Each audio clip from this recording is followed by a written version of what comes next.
High everyone, welcome to my new mini vlog.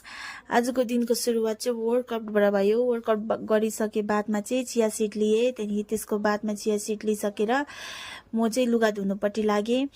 Washing मसिनमा लुगाहरू धुएँ। त्यसको बादमा लुगालाई ड्राई पनि गरेँ। त्यहाँदेखि यस्तो बाहिर मौसम हेरेँ। मौसम एकदम राम्रो थियो। आजको चाहिँ घाम लागिरहेको थियो। क्लियर पनि क्लियर थियो आज हो। त्यहाँदेखि सफा दिन घाम पनि लागिरहेको थियो। लुगाहरू धेरै सुकाउनु थियो नि त। अन्त त्यसको बादमा ठिक्कै मलाई फ्लिपकार्टबाट कल आयो। मेरो पार्सल आएको रहेछ। त्यहाँदेखि पार्सल रिसिभ गरेर आएँ। पार्सल रिसिभ गरेर आएर चाहिँ म अनबक्सिङ गर्नुपट्टि लागेँ। यस्तो यति खुसी थिएँ कि मैले नोजपिन मगाएको थिएँ, त्यो नोजपिन आइछ हो। त्यसको बादमा नुहाइसकेर यस्तो बाहिर निस्केको।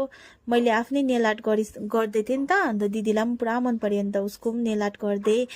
अन्त यसरी नै हाम्रो दिन बित्यो। तपाईँहरूको कसरी बित्दैछ मलाई पनि भन्नुहोस् होला।